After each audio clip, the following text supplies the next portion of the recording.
much. Well, thank you to Vicki for the invitation. This is the first of several presentations that I'm going to be making with regards to the Durand Eastman Park book. So I'm kind of very excited to test out on you my approach and see if it works or not. But a couple of things, I guess, before we really get going. So as Vicki mentioned, myself and Diane Ham, Diane is the town of Mendon historian for the last 25 years, and she and I wrote this book about Mendon Ponds Park that we released last October of 2023, and it exceeded all of our expectations in terms of how many copies we've sold and things. But and then I'm originally from Irondequoit. I live right now right there in Mendon Ponds Park, and we, much to my surprise, we've been there for almost 20 years now. I just can't believe that time's moved that quickly. But I was brought up in Irondequoit, and so my Durand Eastman Park was the, was just down the street from us, and that's the park where I learned to play golf badly. So, so I thought, well, I take some of what I learned about writing the Mendon Ponds Park book and apply it here and do some research. I started off not even thinking about writing a book about Durand Eastman Park. I just wanted to know who Durand was. Yeah. Because everybody in Rochester knows Eastman. So, but who's Durand? So we're going to get into all of that. But before we do, I thought I'd just spend a little bit of time. I'll give you a little bit of my own background. Most of my career was spent in medical devices and medical diagnostics, and primarily in women's health-related subjects. First HPV DNA test for cervical cancer screening, and then a device that identified early-stage lymphedema in breast cancer patients. Then I retired from the medical industry about 13 years ago. Started my own family-run business that I'm still doing today. In 2021, just around the time of COVID, or just before, I started doing what I call the Fairchild walking tours of Mendon Ponds Park, because Mendon is such an amazing park. It's 2,700 acres of land with some of the geological features that I'll briefly brush over here. So I ended up doing, and still am doing, tours of the park, 4 different tours. And then in 2023, Diane and I co-authored the book, Mendon Ponds Park, Fairchild's Dream. And then this year, as I said, I just released a couple of weeks ago the Durand Eastman Park book. So that's Diane and I. I'm going to give you a really fast review again of the Mendon Ponds Park book, just because there's been some new developments very recently. And I thought it might be interesting, and then we'll get into the Durand subject. So this is Professor Henry Leroy Fairchild. He was the one. If there had been no Professor Fairchild, there would not be a Mendon Ponds Park. That was his brainchild. He was the head of the geology department at the University of Rochester from 1880 to 1920. And he was the one that petitioned the Monroe County government to protect that area that was then known as the Mendon Cames. And the Cames is a geological feature that I'll show you here coming up. But he was the one that recognized how unique the Mendon Ponds 5 square mile area of Mendon Ponds Park was in all the United States. And so it was his efforts really that encouraged Monroe County to buy the first 1,400 acres of land from 25 different landowners there. And he spoke at the dedication ceremony of the park on June 30th of 1928, along with a number of other politicians and a couple of scientists and things. And today the park is over 2,800 acres with some recent additions. The park itself was a result of the last glacial recession, which occurred about 13,700 years ago when the Laurentide ice sheet finally melted back far enough, and it left behind features of glacial recession, which are different than geological features that glaciers leave as they're advancing. So as temperatures get colder globally, glaciers can form and they advance, and then once those global temperatures start warming up, this is over hundreds of thousands, if not millions of years, and the glaciers start receding. So at its epicenter, the glacier that was over this area was centered over the Hudson Bay area. But here, the ice over Mendon Ponds Park got about as high as 1 mile high of ice. So you think about how heavy you think a shovel of snow is during the wintertime. Well, now imagine, the reason why I use this photograph is because these are cumulus clouds. And cumulus clouds tend to be about a mile high. They can be 1,000 to 5,000 feet high. So imagine snow and ice up to the bottoms of those clouds. Wow. Massive force, just a huge force to deal with, particularly as it starts advancing and basically can mow over anything in its path. And a lot of the time it will pick up rocks and boulders and things and just throw it into its payload of ice as it's advancing. So, so this is, as it's receding, this is kind of Geology 101. This is an overview of the park area itself. This is what a came is. It's formed as the water is melting off this ice sheet. It picks up all the sand and sediment and it deposits it because inevitably there's a lake that forms. There's so much water, there's a lake that forms at the end of a receding glacier. And it deposits this sand and gravel, and that's what it looked like when it was occurring, and this is what it looks like today. It's just a hill of sand and gravel that was carried by the glaciers. That's a came.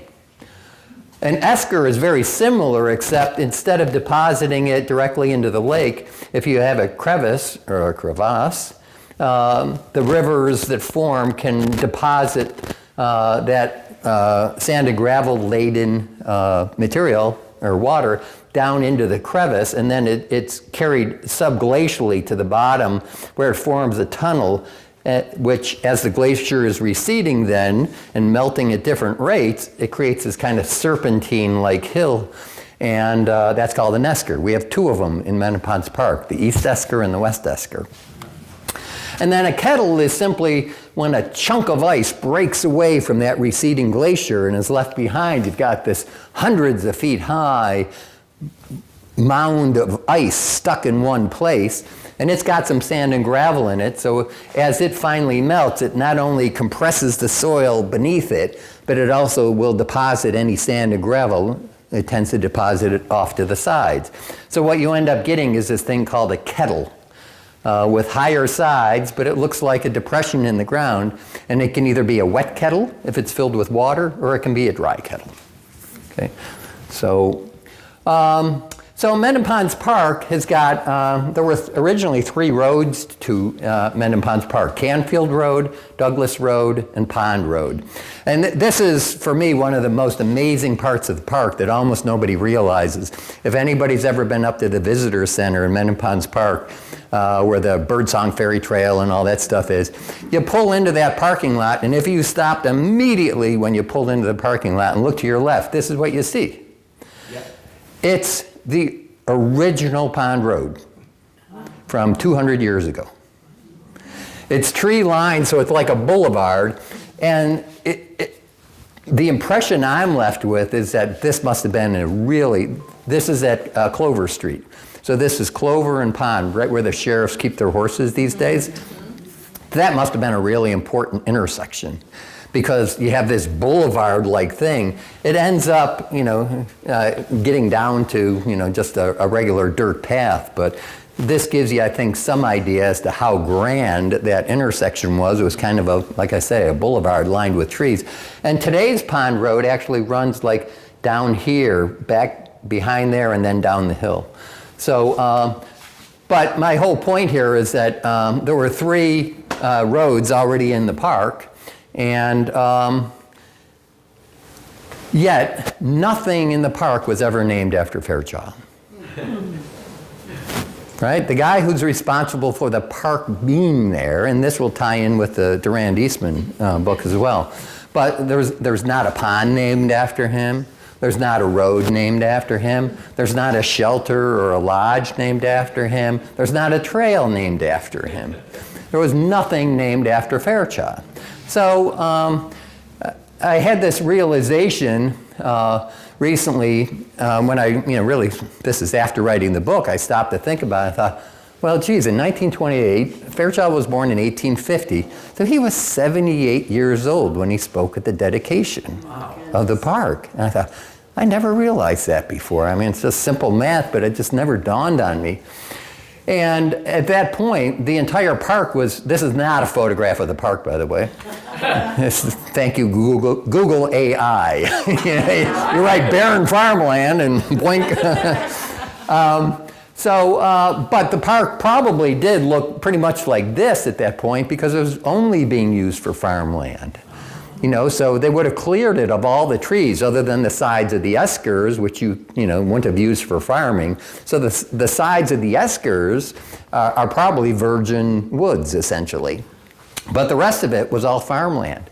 So at the time of the dedication, Fairchild's 78 years old, and the whole park looks like this. Nothing like people associate with the park looking today. Well, it ended up that Monroe County planted tens of thousands of trees in this barren farmland and let some of the acreage go back to meadow and things. And that's why the park looks today the way that it looks. But it didn't look like that at all back then.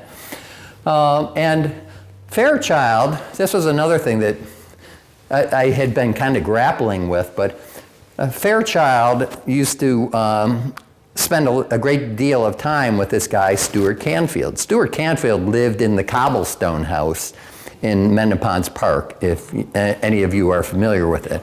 And he owned 355 acres of land. So he was the largest landowner to turn his land over to the county when they bought that original 1,400 acres.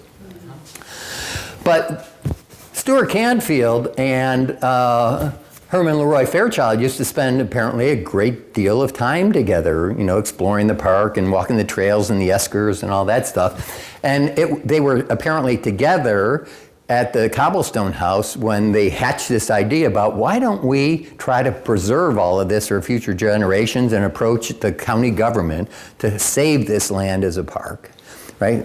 But Canfield was 24 years younger than Herman Leroy Fairchild. And I thought, well, all right, I don't know, back then maybe that was pretty normal, but it just seems like quite an age difference and everything.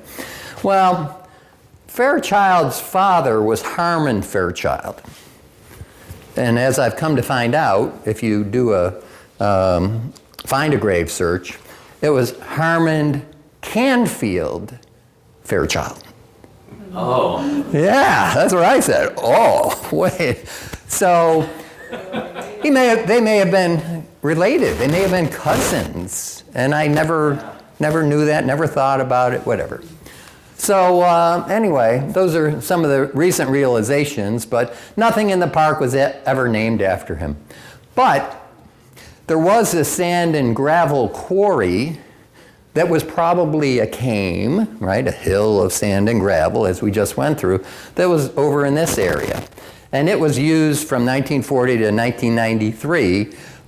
Joe Spezio was a local guy who, mined sand and gravel, and this was called the Clover Sand and Gravel, I think it was, and it was right in this area. Well, they abandoned it, or stopped mining it for sand and gravel back in 1993. They had to do some backfill of the area and everything, and they had the DEC come in 2008 for a final inspection of the land, and they basically let the water level come back up to its natural level within this area that was the sand and gravel quarry. And this whole area is owned by Ted Spall. So I called up Spall's office and I said, so what are you guys doing or calling this area around, or that body of water, And they say, oh, we don't call it anything. It's just a quarry lake or whatever. So I had the idea and I approached Bill Smith, the mayor of the town of Pittsburgh. I said, I think we have a once-in-a-lifetime opportunity to really kind of correct something for historical purposes. I said, nothing in the park is named after Fairchild.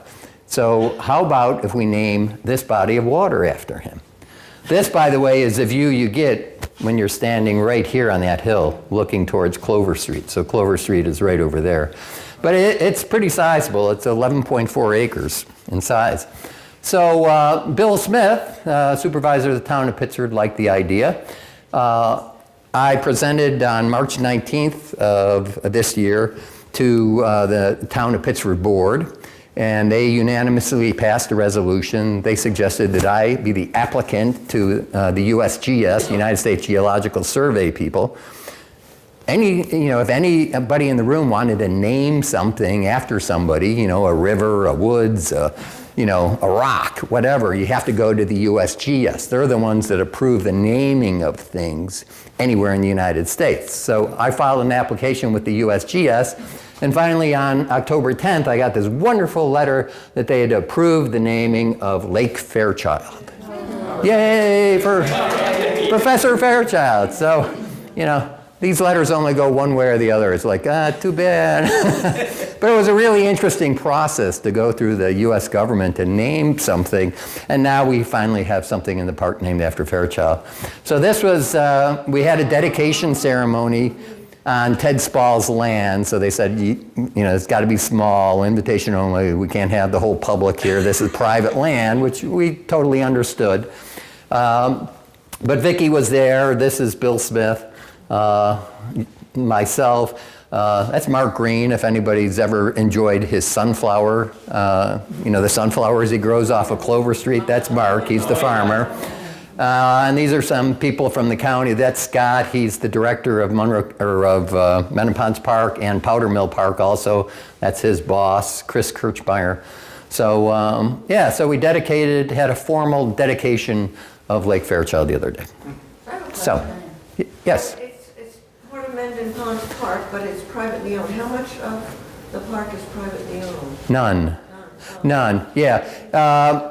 If we go back here, so all of this is Mendon Ponds Park. You can actually see like Bristol down in here. That's Canandaigua Lake right there. Oh, yeah. This photograph is from 1,000 feet high. My brother-in-law is an aerial photographer. Photographer has his own plane and he just takes aerial photographs, as you'll see more of.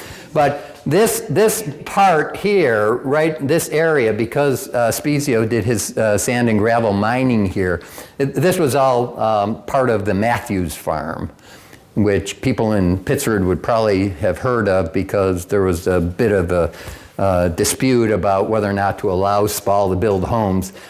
Not so much here, but across the street, he's going to build 114 homes on what was the Matthews farm. So, but this part was privately owned.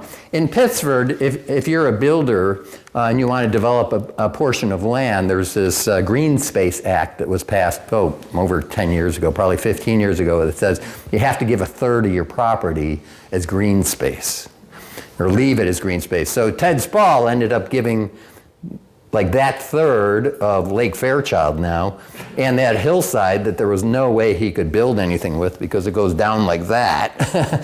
So he ended up giving that as green space. So that's part of the additional acreage to Mendon Ponds Park these days, is this land that Spall had to give.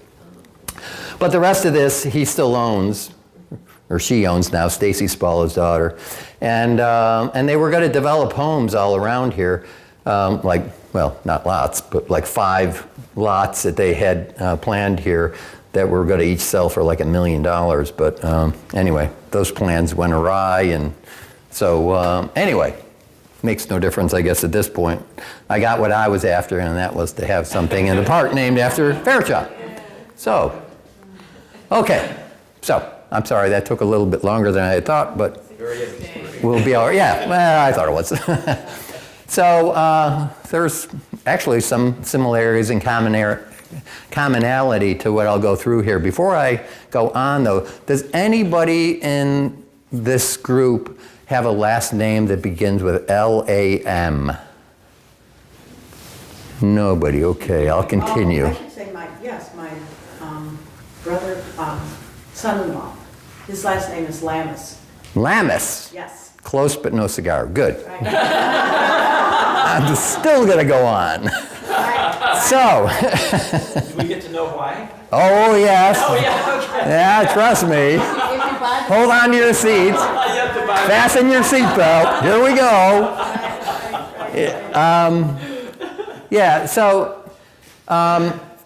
The impetus for writing this book was that everybody in Rochester knows George Eastman.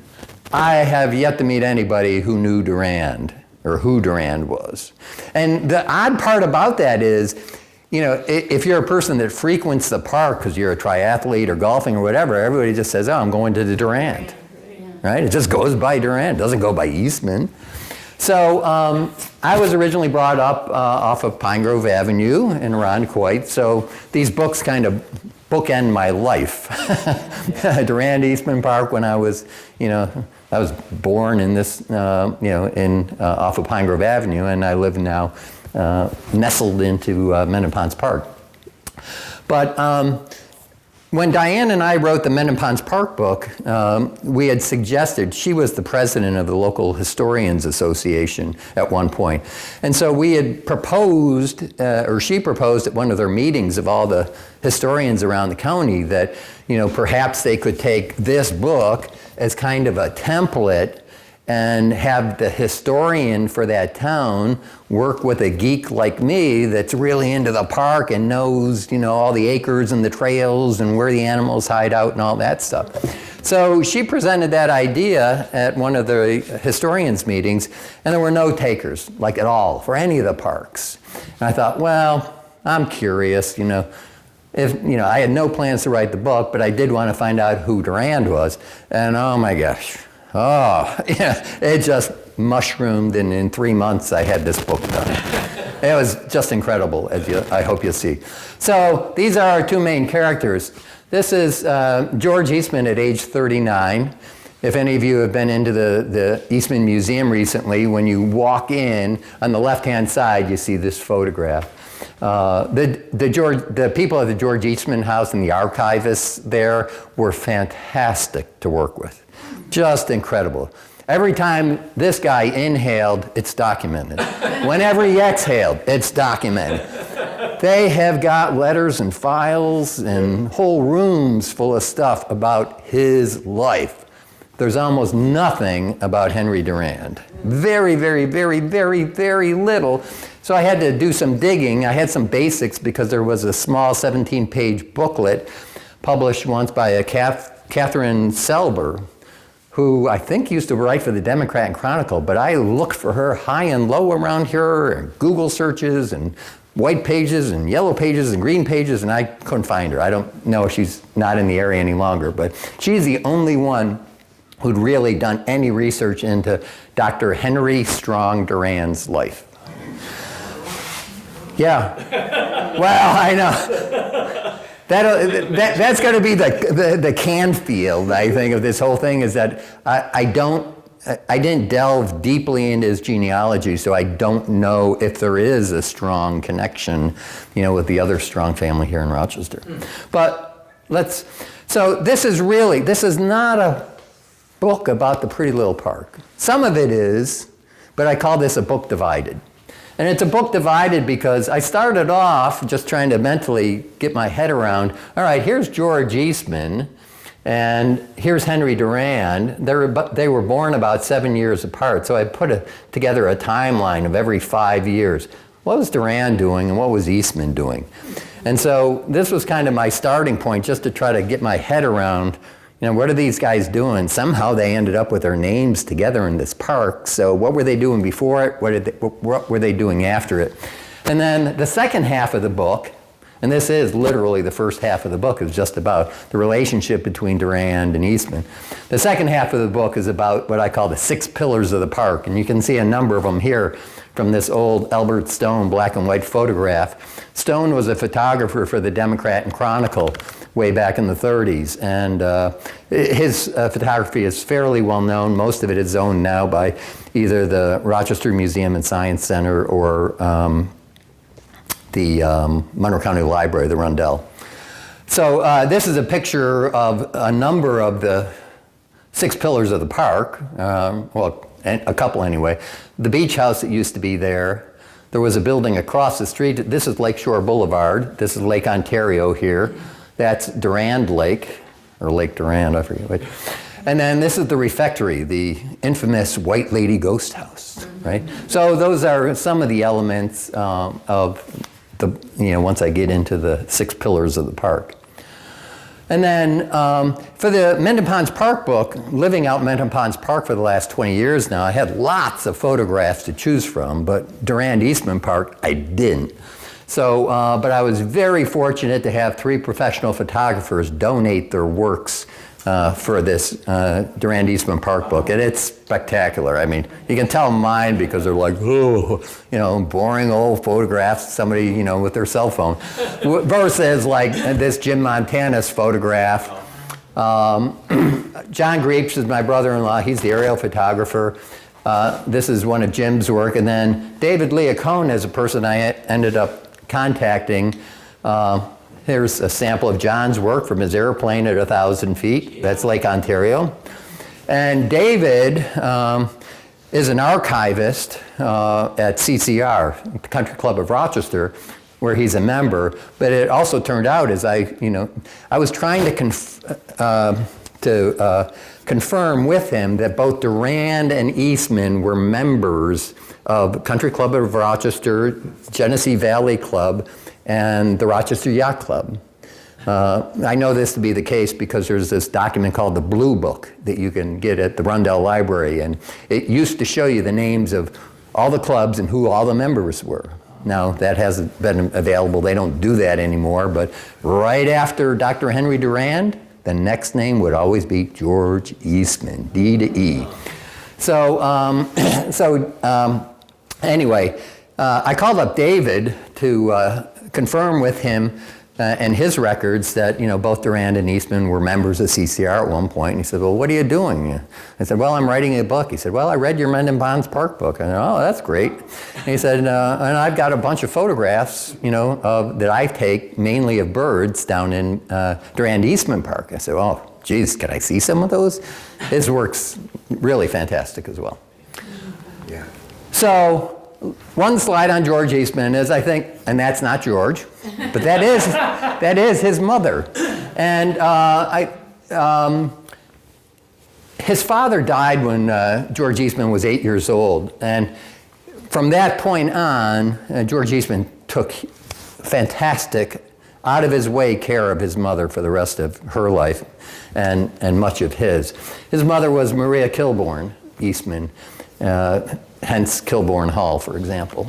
But it was actually in her kitchen that George Eastman developed this thing called dry plate photography, where he could capture images on a gelatin base. And he did that at home in their kitchen, and their home was in Waterville, just east of Syracuse. That's where they were originally raised. But his dad dies at age 8. By age 14, he drops out of school to start working in order to support his mother and his 2 older sisters. And he never married. But as he travels around the world, he's constantly in touch with his mother, seeing how she's doing, looking after her health and everything. This is what I thought was an incredible photograph of George Eastman that I had never seen. Wow. Yeah. There's no guardrail. Yeah, and that's not Mendon Ponds Park. I know, right? That's what I was thinking. It's like, I don't know if I could stand there. But yeah, so very interesting photograph anyway of George. So this Henry Strong Durand, who is he? And why does it matter? Well, he was the 6th member of his family to attend Yale University. So his family had money. Yeah. He came from some wealth. Where the wealth was, I don't know. I didn't delve into it, but the book gets into, his uncle was this. He had an aunt who was an actress who was famous in Hollywood. He had, there's a building at Stanford. One of their aeronautical buildings is named after A. Durand, who was, an in-law of his and stuff. So anyway, so he graduates from Yale in 1881.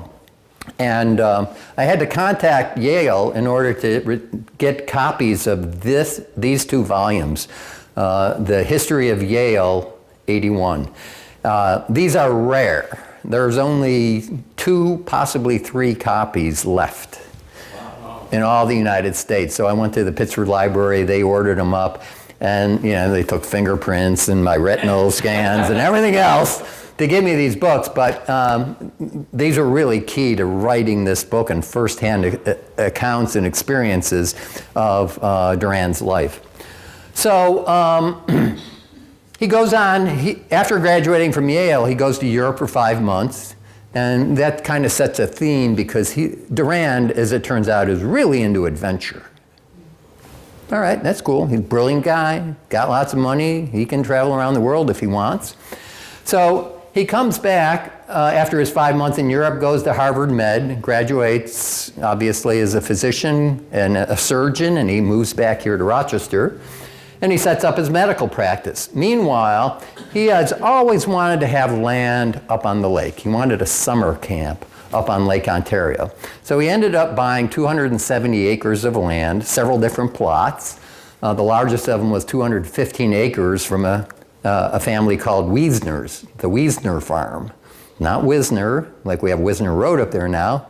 It's been mispronounced, and I get into that in the book also. But he ends up buying this acreage, and he convinces Eastman to buy land adjacent to him with the whole concept, just like Fairchild, no Mendon Ponds, no Henry Durand, no Durand Eastman Park. He convinces Eastman to buy land contiguous to his and adjacent to his 270-acre parcel with the idea right up front that they will both gift the land to the city of Rochester for a park for the people. Not for groups, not for organizations, not for companies, for your average individual person, because access to the lake was very difficult for most citizens of Rochester. So that was the original premise. And in 1907, they deed the land over. He and Eastman deed over 484 acres to the city of Rochester.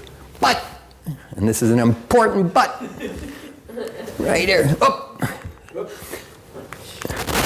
He keeps 20 acres of land for lifetime personal use.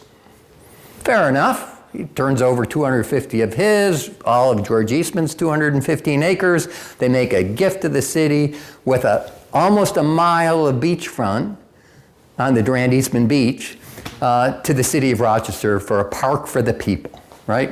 What a humanitarian. So this is the 1902 plat map, called the Hopkins map of Irondequoit at that point. And you can see Dr. Henry Durand's name here. So he owns all of this acreage, and he gets George Eastman to buy the Rogers property, the Mengel farm here, the Cole farm, the DeLapp, and Eastman buys some of these others, and it turns out Henry Durand is also buying some of these things. And a key one that he buys is this property, the Sara Lee property right here. It's only 10 acres, but Durand buys it and he kind of has it in his pocket, his hip pocket. He knows he has it. It's also interesting, I find on this map, if you look, there's no Lakeshore Boulevard at this point, right? Because this is barren farmland, again, also. Culver Road was actually called Woodman Road back then. Wiesner Road is spelled here Wisner Road, but he bought it from the Wiesner family, Adam and Christine Wiesner. And today this is known as Zoo Road. It's the only thing left in the park of the zoo is Zoo Road.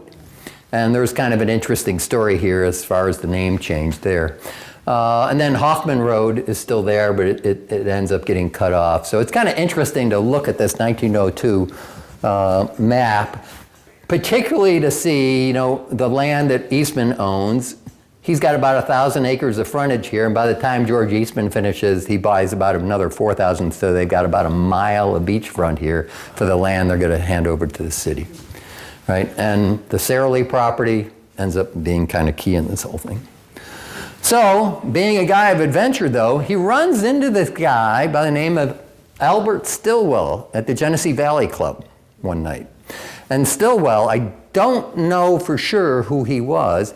He's not a Rochesterian from what I could see from censuses and city directories and things like that. So I think Stillwell is from outside the area. There is kind of this railroad tycoon with the name Arthur Stillwell, but he spelled it slightly differently with only one L. So it may have been him, it may not have been him. But they meet at the Genesee Valley Club, and Albert Stillwell is telling Dr. Henry Durand all about the riches of gold and silver mining in Mexico. And just being the guy that he is, open to adventure, off to Europe and stuff like that, and he's got the money to do anything. In 1908, he closes his practice, and he heads off for Mexico. Right here, middle of nowhere. This is the U.S. border, about to be a tighter border, I think. But it's a really remote canyon village in Mexico that he heads off to. And it's so remote. He probably took a train, I'm figuring, down into Texas here or something, and then, I don't know. The last 30 miles he had to go in on a mule back because it's so rough and everything. And there's a 3,000-foot hill above it, and they're in this little tiny canyon town there where he settles. And before he gets there, before he leaves Rochester, he has an informal agreement with the county parks department about maintaining his house and his 20 acres of land up there that he held for lifetime personal use. Okay? In Mexico, before he gets there, he arranges a house and a housekeeper down there, because he's planning to spend a bit of time, investing in mines and things like that. In Irondequoit, that's the name of this little canyon village. He wakes up the next morning, word is already around town. There's an American doctor who's moved into our little tiny village here. The closest doctor is 250 miles away.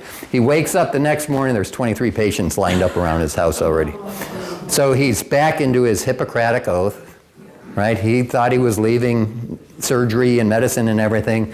Far from it. No, he ends up being physician, veterinarian. He takes care of dogs, cats, boa constrictors, delivers babies, just all sorts of incredible stuff. Again, such a humanitarian person. And he orders whatever medical supplies they need, including vaccines. He flies in at no cost to anybody. He provides medical service for all the people of Irondequoit here. So everything was at his expense. So he's beloved in this little town of Irondequoit in the middle of nowhere in Mexico. I say Santa Claus here because at one point, and again, all of this is documented in that Yale 81 history by his wife, Harriet. But one year, when he first got down there, he made arrangements for a big fir tree to be brought from the mountains down into this little canyon village, and he hides it behind a tarp. And he takes gauze and he starts hanging it from the tree. And he orders in gifts for all the children of the village. And the day before Christmas, he unveils a Christmas tree with gifts for all the children. And he did that every year he was down in Mexico. Yeah. Yep. Incredible man. So, this is the hard part. In 1915, he comes back here to Rochester, and it was ostensibly to be just a family visit and check up on some of his personal interests. And he goes up to his summer home, and he finds that his hand-planted orchard had been cut down by the city of Rochester. His barn on his property had been taken down by the city of Rochester. A fence that he had, a metal fence there, had been removed. An old log cabin on his property, gone. And the zoo. He wrote a letter to the mayor of Rochester, Clarence Van Zant, back then, and it was a 5-page letter. He was pretty seething mad, as you can imagine. And the last page of his letter was this map. And you can see where it says, Dr. Henry Durand, lifetime personal use here. And you can see where over it, he's indicated where the Monroe County Parks Department built the zoo over his 20 acres of lifetime personal use, and that's why they cut down his orchard and destroyed his barn and all that. Yeah, and evicted his caretaking staff that was there.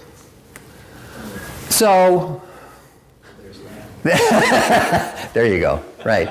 So he goes back in 1915, and the Rochester city officials and Lamberton, who's the head of the park commission, tells them, "Don't worry about it. Oh, we're gonna make everything straight. Everything will be all right and everything." So he goes back to Mexico to finish up some business. But he has this William Stachel, who works for a security trust company as a trust officer, formalize that informal agreement that they had right before he went to Mexico.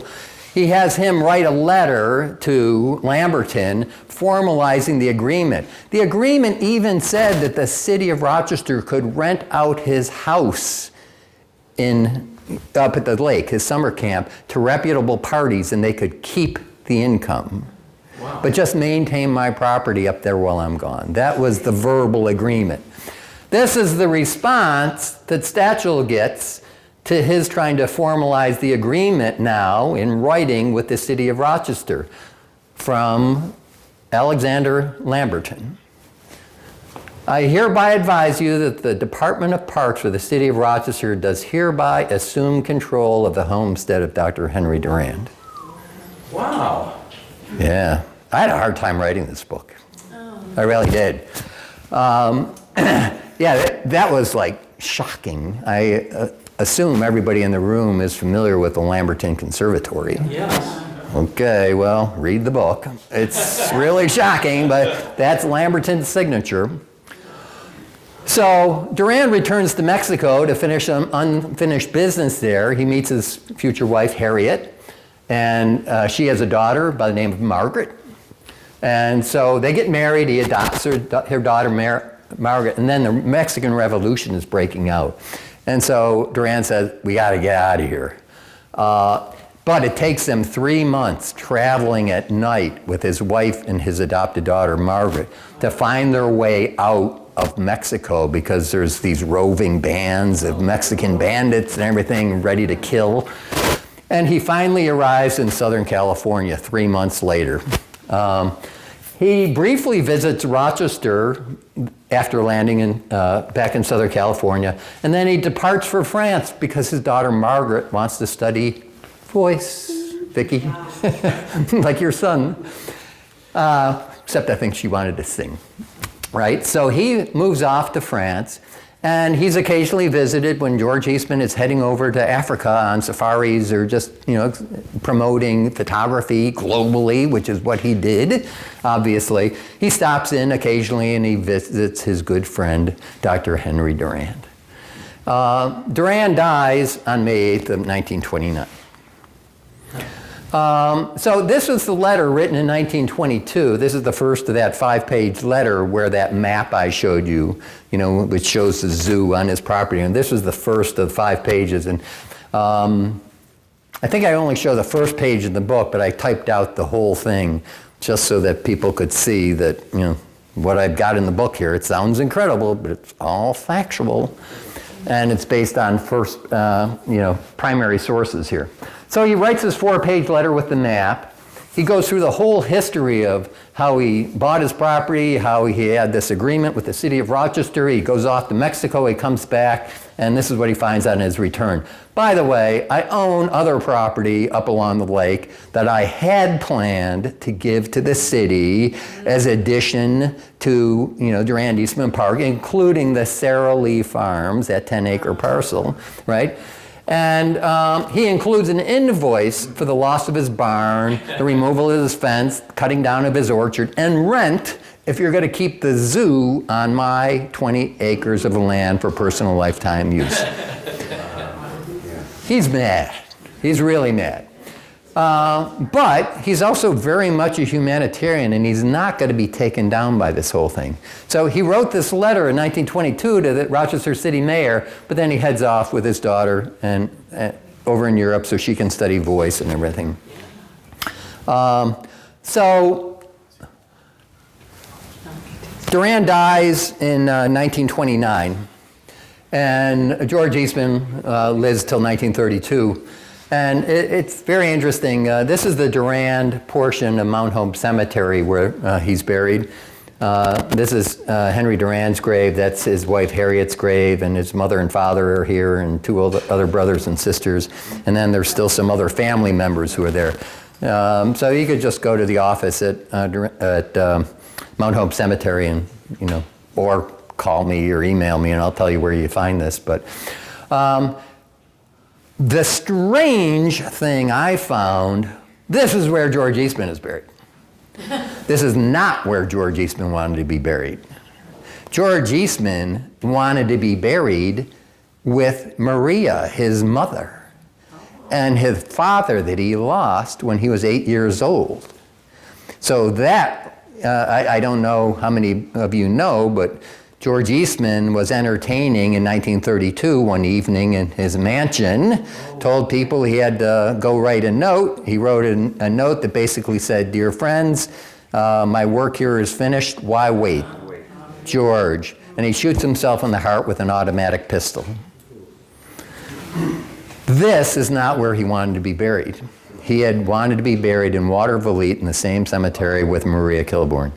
His niece insisted that he was so important to the city of Rochester that he be buried at Kodak Park. And so this is his grave at Kodak Park. Oh. That's Kodak. Lake Avenue is over here. Yep, that's the very modest George Eastman. I mean, I guess I can kind of see both sides, but, I want to be buried where I asked to be buried. Sorry. So anyway. So in 1930, I think this was, this is 32, so it's 3 years after Durand dies. His wife Harriet writes this letter saying she's got to donate the Sara Lee property to the city of Rochester for addition to Durand Eastman Park. And I'm quite convinced that she and Dr. Durand must have had this discussion beforehand.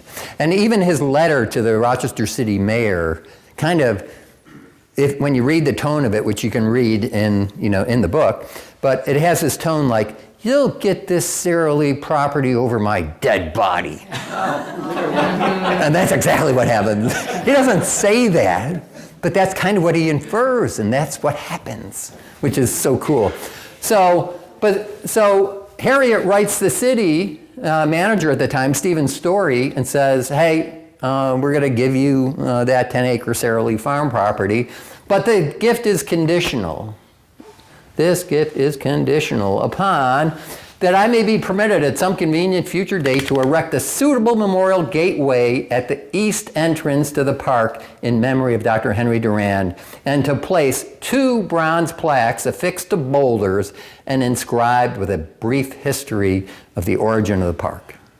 So the main entrance to the park at that point, there was no connection through to St. Paul Boulevard, if you're familiar with it. The main entrance to the park was Sweet Fern Drive, right off of Culver Road, by the Parkside Diner, if any of you are familiar with that. So that's where she wanted to have these 2 bronze plaques placed. Beautiful. It is. Trees is. It is. It's strange because, well, I get into it in the book, and this kind of relates back to that Ponds Road picture. But Sweet Fern Road is it's about the only road down there that's not called a boulevard, and yet it's the only one that should be a boulevard because it's tree-lined. Lakeshore Boulevard isn't tree-lined, and if you look up the definition of a boulevard, then it's supposed to be tree-lined. So anyway, for whatever reason, this never happens.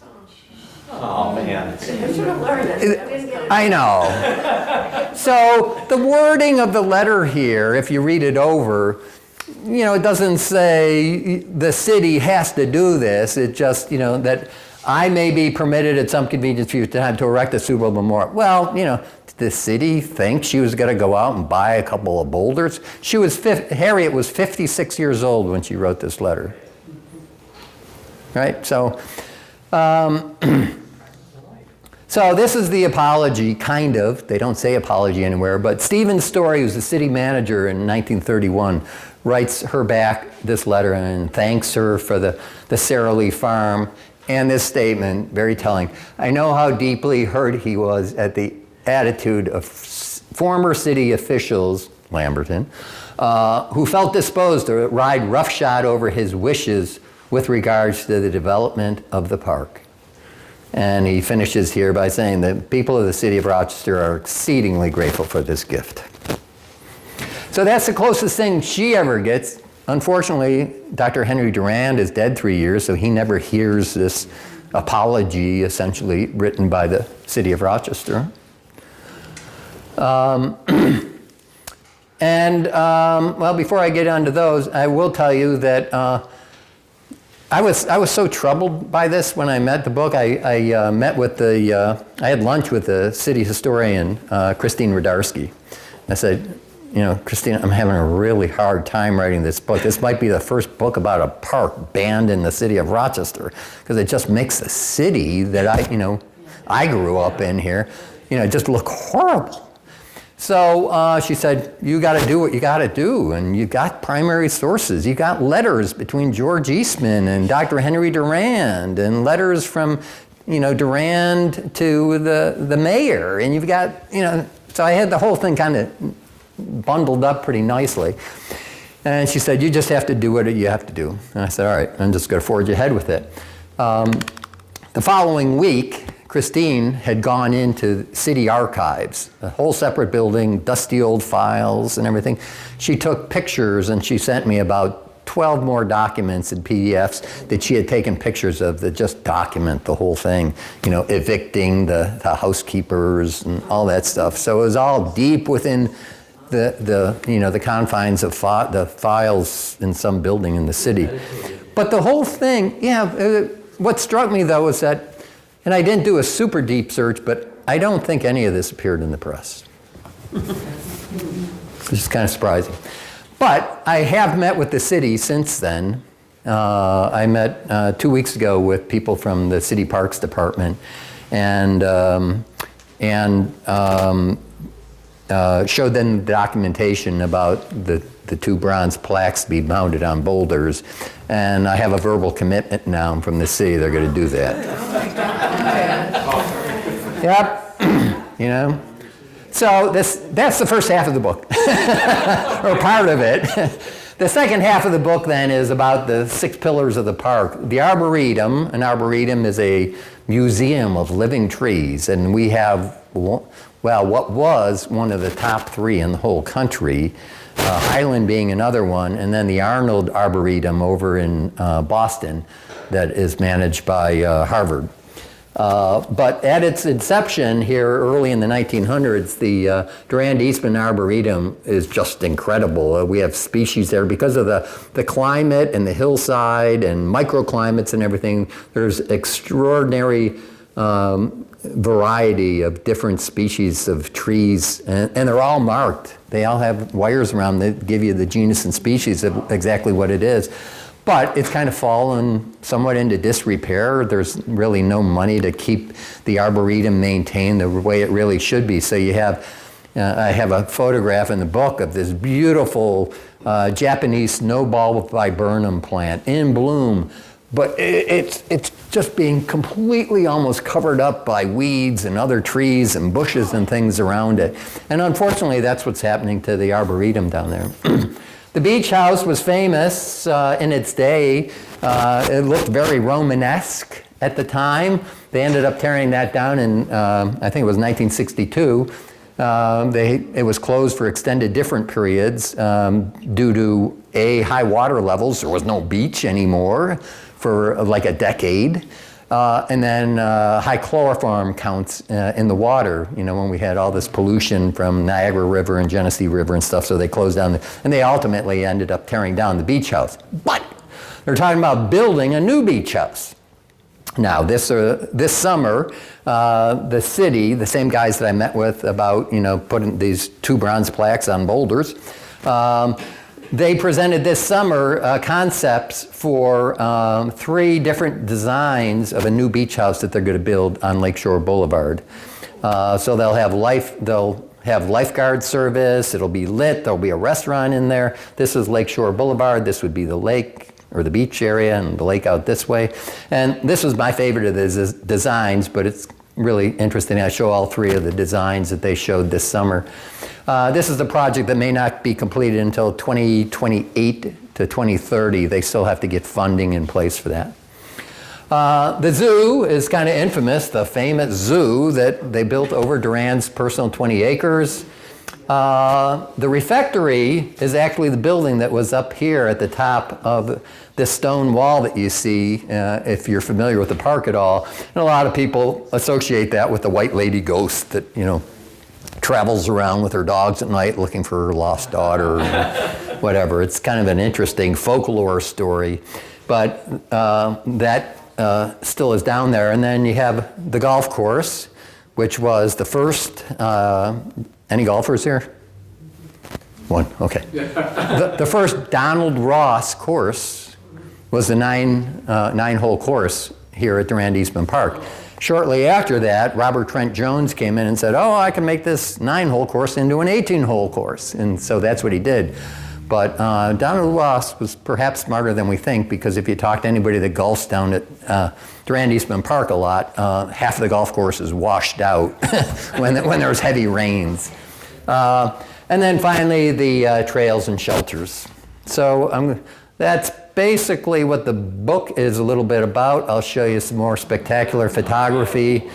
The infamous Seaway Trail here, bridge that is just about off of Lakeshore Boulevard here.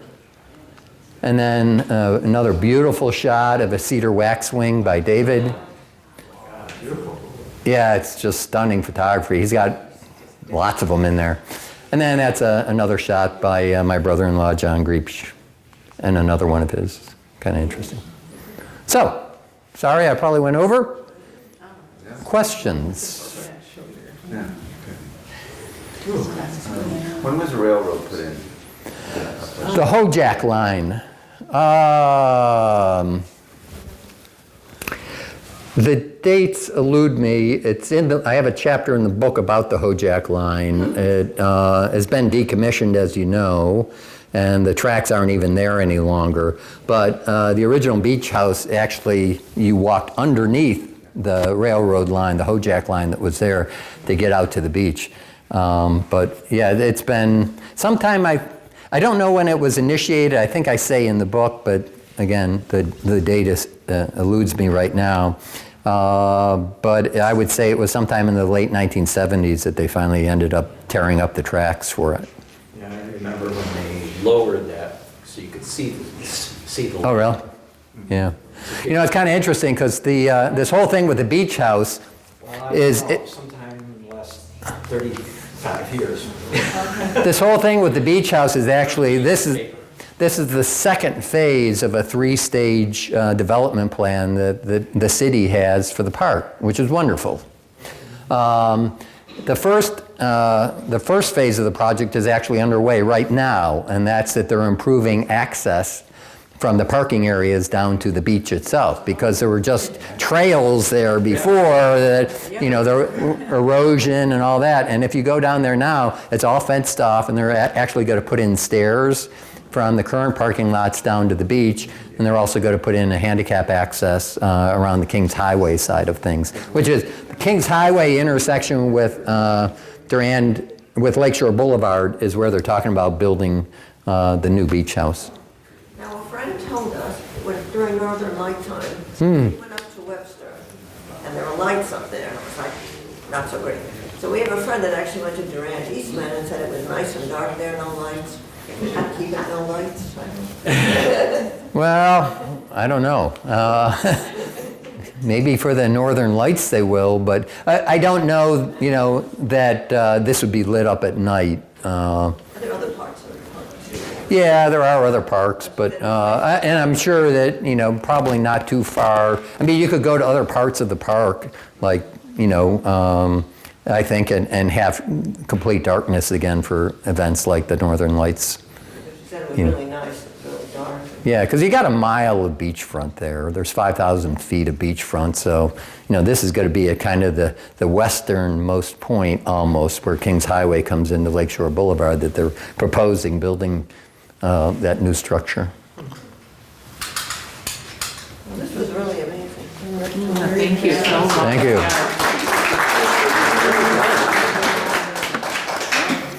Thank you, Vicki. If anybody's interested, I have both Mendon Ponds Park books. Yes, I have a question. How about the zoo? Look for money and for Jen. Oh, it's gone, right? Yeah, the zoo was, they started construction as soon as Durand left for Mexico. So that was around, 1911-ish or so, and I believe that they, and the other interesting part about the zoo was all of the animals in the zoo were purchased by Lamberton. Personally. Yeah. Yeah, I know. Well, they didn't. Yeah, so the story behind the Lamberton Conservatory is that the city didn't name the Lamberton Conservatory after Lamberton. I know that sounds strange, but Lamberton was born in Ireland. His family moved in around Plattsburgh area, and then he came down to the University of Rochester to go to school. His freshman year, he got married to a woman, Eunice Starbuck, and she had a lot of money, coincidentally. So many years later, and I have a whole chapter here just on Lamberton, his life in different positions, and he ran for offices, not all around here, some places, but he ended up the head of the Park Commission. And his wife's sister, whose last name was Starbuck, on her death, bequeathed $20,000 to the city of Rochester to name a conservatory after Lamberton. Whoa. Sounds like bribery. Well, I don't know. Maybe that happens more often than we think. I don't know. But Well, how long was the zoo active? so the zoo, they ended up, I think 62 is when they tore it down, something like that. Because I remember visiting it like maybe once when I was, about that high. Yeah, well, the thing with the zoo was the Seneca Park Zoo was already there, right? But it wasn't built under Lamberton's reign, if you will, as park commissioner. So when he saw this Durand Eastman Park opportunity, he said, well, we're just going to close down Seneca Park and move all the animals down to my zoo. People around Rochester went a little bonkers about that. It's like, we like that zoo, why does a city the size of Rochester need 2 zoos? Yeah. And so the city backs off completely, said, oh, no, we're going to build a zoo down there just for hoofed animals. Oh, well, I guess that's okay. And so Lamberton buys all these hoofed animals, Himalayan mountain goats and stuff like that. And so that's what they ended up putting in down there, and that's why Rochester kind of for somewhat 30, 40 years had 2 zoos. Yeah. So, thank you for your time. Thank you. Happy holidays. Thank you.